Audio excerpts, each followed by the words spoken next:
تعالى وبركاته. نحمده ونصلي ونسلم على رسوله الكريم أما بعد. أعوذ بالله من الشيطان الرجيم. بسم الله الرحمن الرحيم. قل يا عبادي الذين أسرفوا على أنفسهم لا تقنطوا من رحمة الله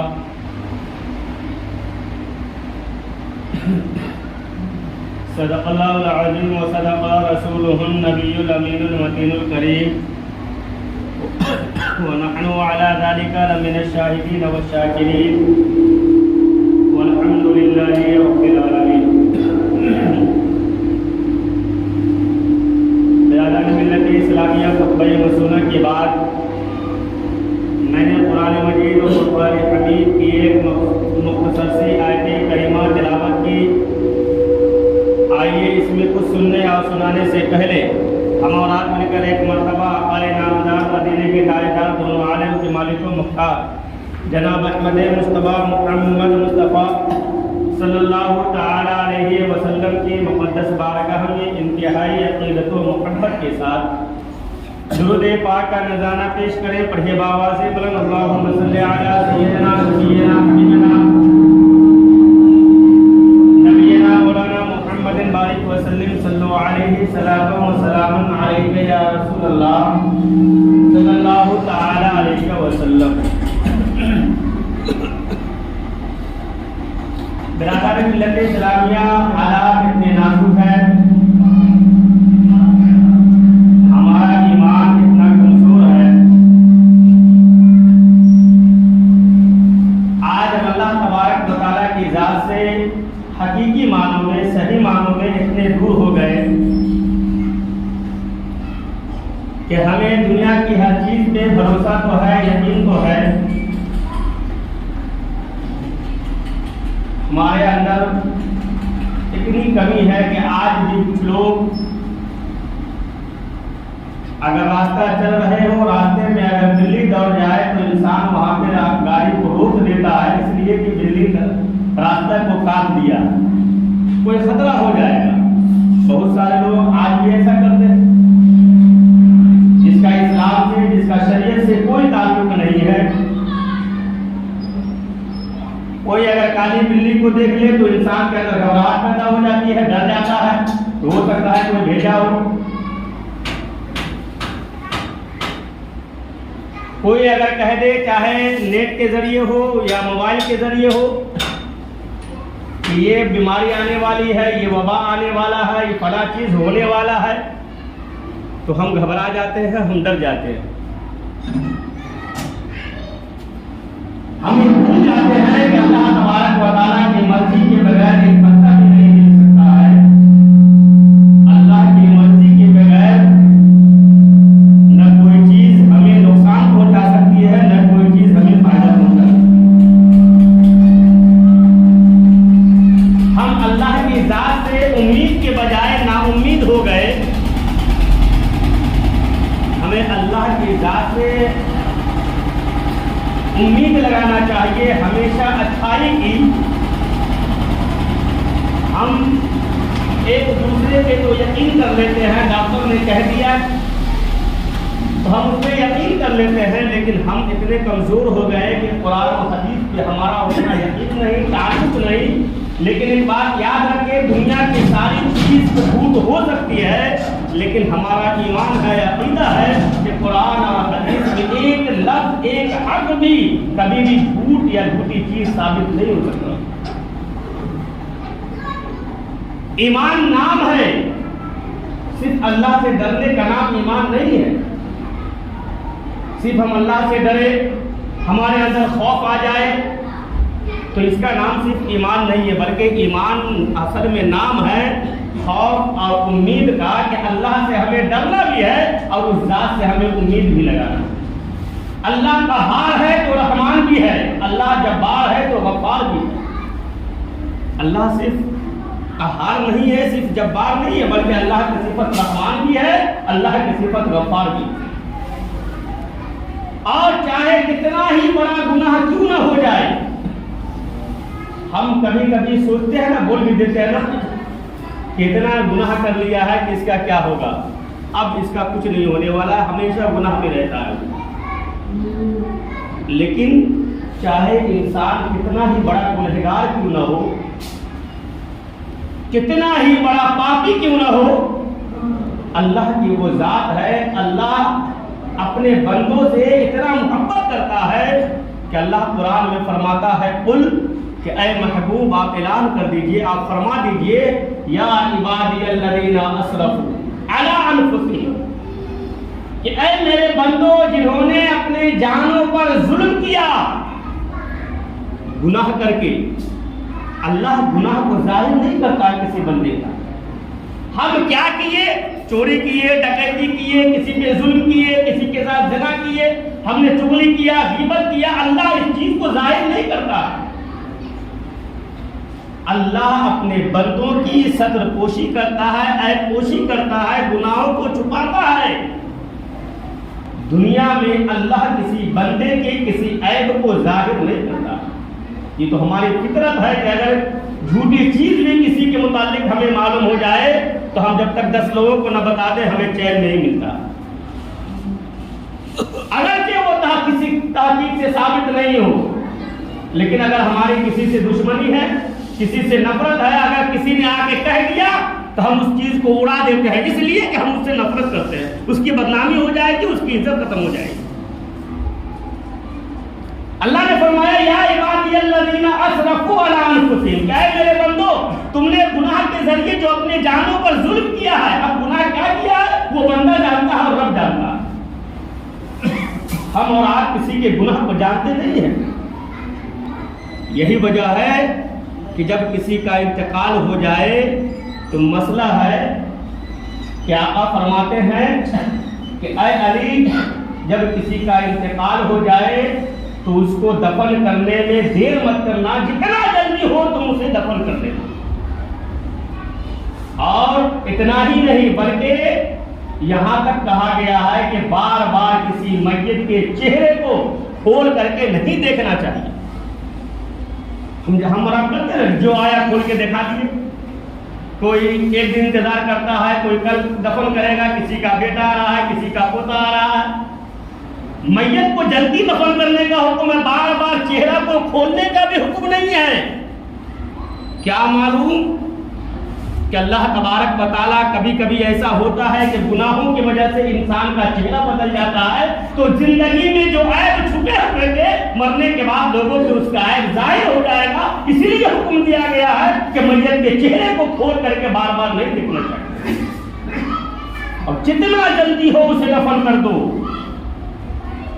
تاکہ کوئی عیب لوگوں پہ ظاہر نہ ہو جائے اور مرنے کے بعد لوگ اسے تانا نہ مارے کہ وہ انسان اتنا گنہگار تھا کہ چہرہ کالا پڑ گیا۔ لوگ تانا ماریں گے نا۔ اس لیے اللہ اپنے بندے کے کسی عیب کو دنیا میں ظاہر نہیں کرتا۔ اب قبر میں کیا ہوتا ہے وہ اللہ جانتا ہے۔ کسی بندے کے اندر یہ طاقت نہیں ہے کہ قبر کے حالات کو بیٹھ کر کے سن لے کہ اندر کیا ہو رہا ہے۔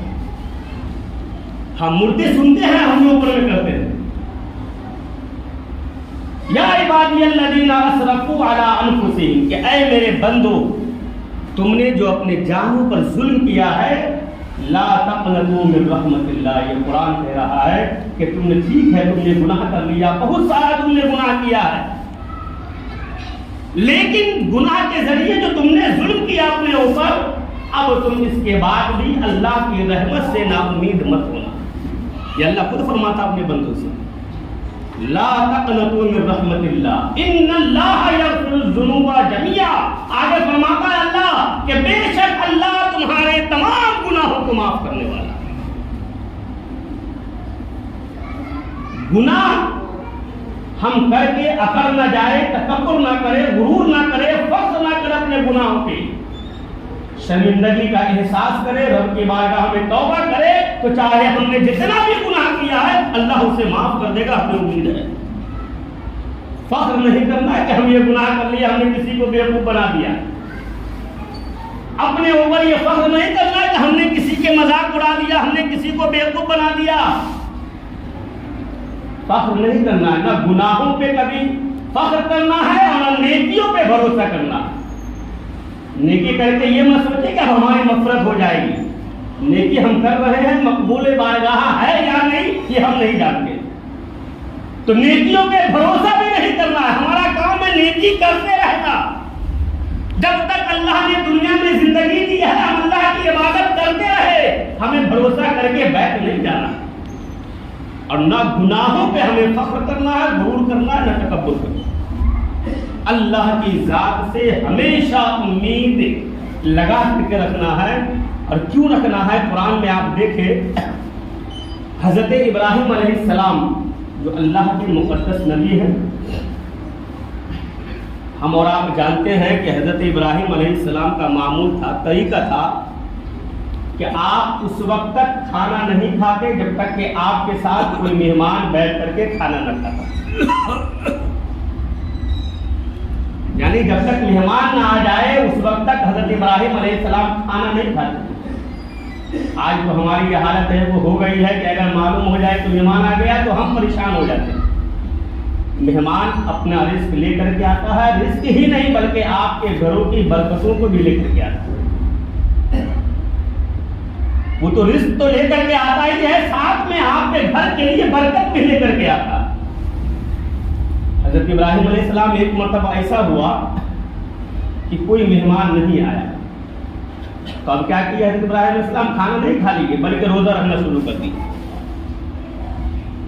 کہ جب تک کوئی مہمان نہیں آئے گا میں اس وقت تک کھانا نہیں کھاؤں گا، میں روزے میں رہوں گا۔ ایک دن ہوا، دو دن ہوا، تیسرے دن اللہ تبارک و تعالیٰ نے اپنے فرشتوں کو، قرآن میں اس کا تذکرہ ہے سورہ یوسف میں، کہ اللہ تبارک و تعالیٰ نے اپنے فرشتوں کو انسانی شکل میں حضرت ابراہیم علیہ السلام کے گھر بھیجا۔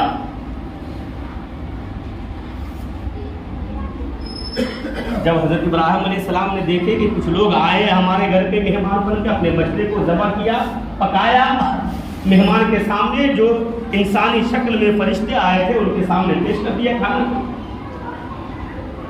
لیکن وہ فرشتے آ نہیں رہے تھے۔ فلما قصدوا، قرآن میں ہے کہ ان کے ہاتھ کھانے تک نہیں پہنچ رہے تھے، تو حضرت ابراہیم علیہ السلام نے کہا، ان فرشتوں نے جواب دیا، انا ارسلنا الی قوم لوط، کہ اللہ نے مجھے قوم لوط کی طرف بھیجا ہے۔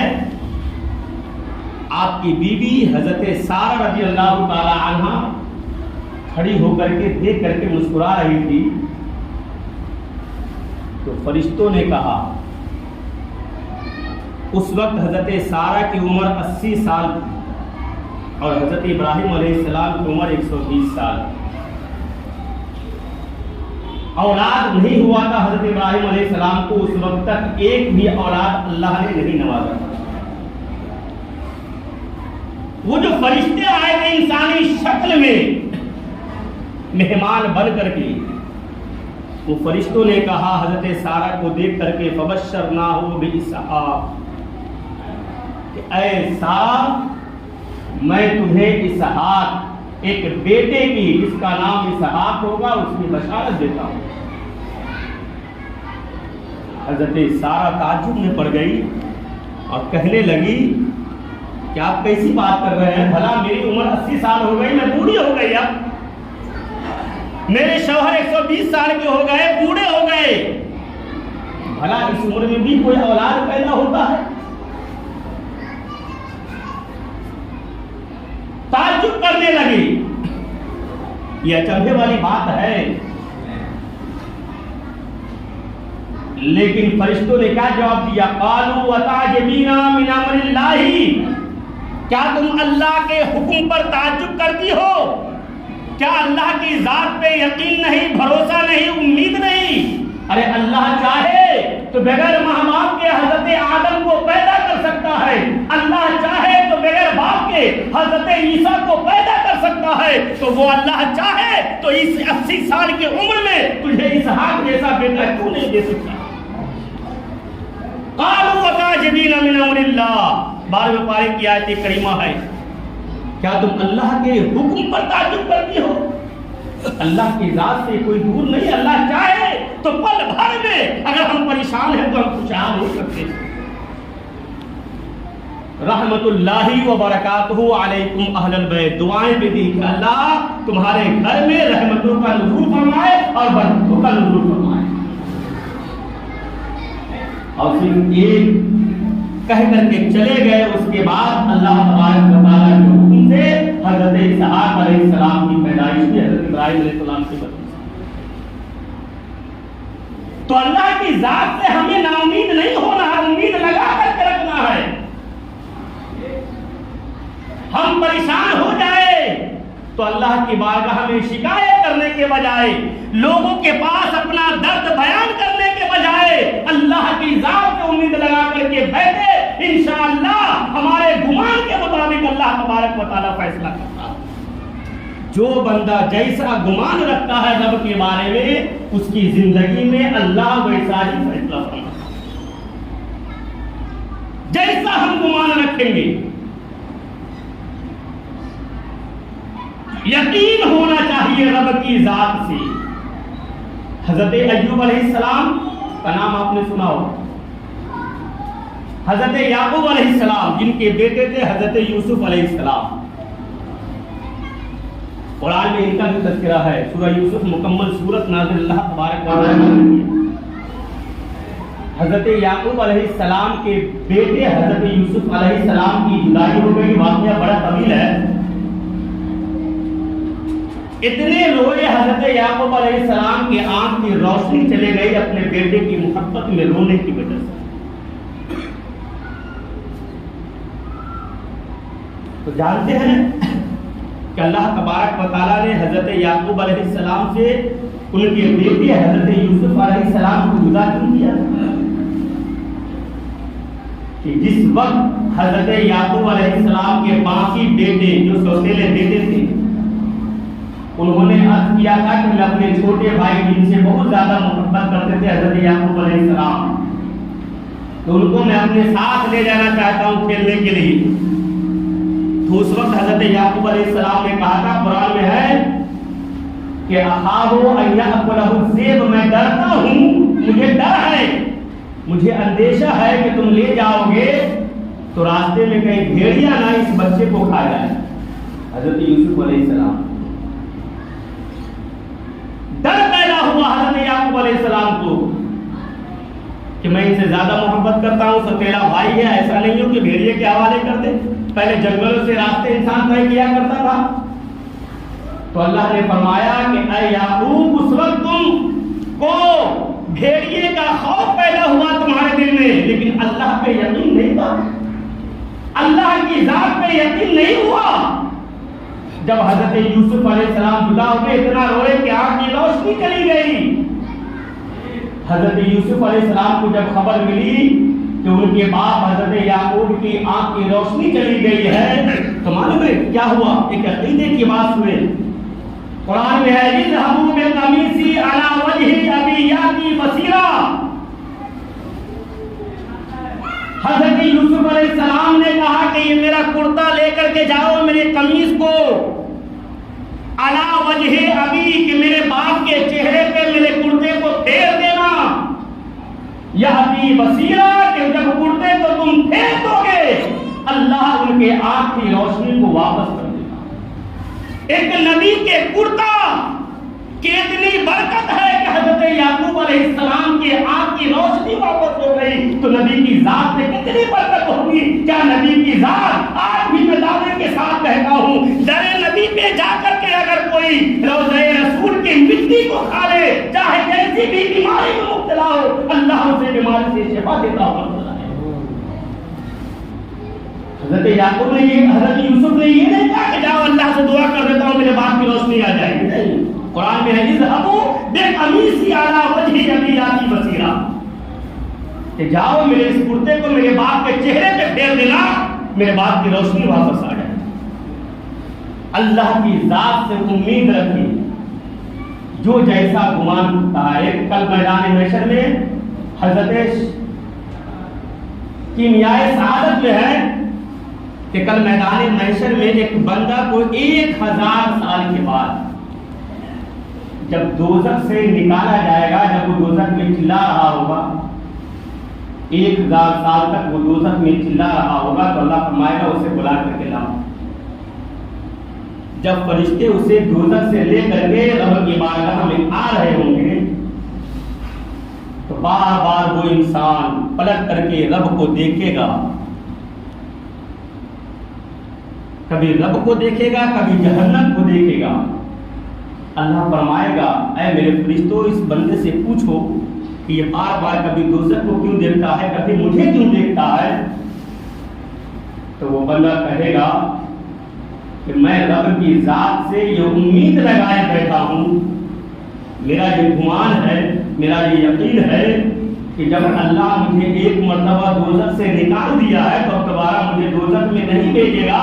اللہ فرمائے گا اے میرے فرشتوں اسے جتنا جلدی ہو اسے جنت میں داخل کرو۔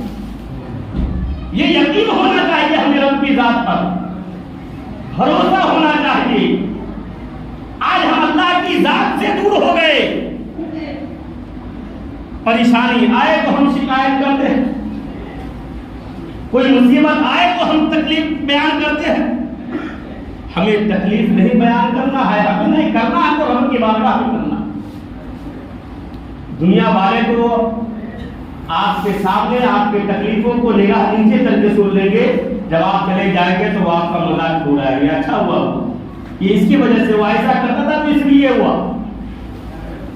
قل یا عبادی الذین اسرفوا، کہ اے میرے بندو اگر تم نے اپنی جانوں پر ظلم کر دیا تو کیا کرنا ہے؟ لا تقنطوا من رحمت اللہ، اللہ کی ذات سے ہمیں نا امید نہیں ہونا۔ پریشانیاں زندگی میں آتی ہے، انسان کی زندگی کے مراحل ایک جیسے کبھی نہیں ہوتے۔ بہت سارے لوگوں کو آپ نے زندگی میں دیکھا ہوگا، کل جو کچھ نہیں تھے آج وہ بہت کچھ ہے، آج کل جو بہت کچھ تھے آج وہ کچھ نہیں ہے۔ یہ ہماری زندگی کا اتار چڑھاؤ صرف اس لیے آتا ہے تاکہ ہم ہر حال میں اللہ کا شکریہ ادا کریں۔ جیسے اللہ نے موت اور زندگی کو اس لیے پیدا کیا ہے، پیدا کرنے کی ایک ہی وجہ ہے، ہماری زندگی کی اور ہماری موت کی ایک ہی وجہ ہے، اللہ نے خلق الموت والحیات لیبلوکم ایکم احسن عملا، کہ موت اور زندگی کو اللہ نے صرف اس لیے پیدا کیا ہے کہ زندگی تمہیں ملے، کسی کی موت کو دیکھ کر کے اپنے عمل کو اچھا کر لو کہ ہمیں بھی کل مرنا ہے، ہمیں بھی کل قبر میں جانا۔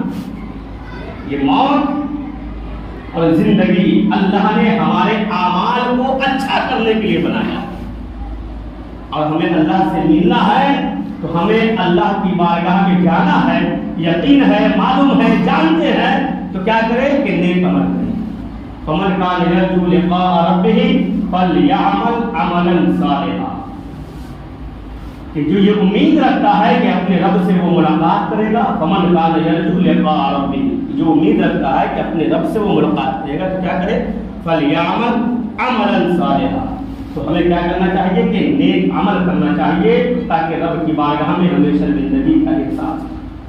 تو اس لیے برادران ملت اسلامیہ، ہمیں زندگی میں جو اللہ نے ہمیں زندگی دی ہے، ہمیں کسی بھی لمحہ میں، کسی بھی وقت میں، کسی بھی چیز سے ہمیں نا امید نہیں ہونا ہے، اللہ کی ذات سے امید رکھے، انشاءاللہ پل بھر میں ہماری بگڑی ہوئی قسمت سنور سکتی ہے، ہمارے بگڑے ہوئے حالات اچھے ہو سکتے ہیں، ہمارے جو خراب حالات ہو گئے ہیں، ہمیں جو پریشانیاں لاحق ہیں، رب کی ذات سے امید لگائے، دعا کرے رب کی بارگاہ میں، انشاءاللہ ہماری حالات اچھی ہوگی، جو پریشان ہے وہ پریشانی دور ہوگی۔ اللہ تبارک و تعالی ہم سب کو اللہ نیک عمل کرنے کی توفیق عطا فرمائے، آمین۔ وآخر دعوانا الحمدللہ۔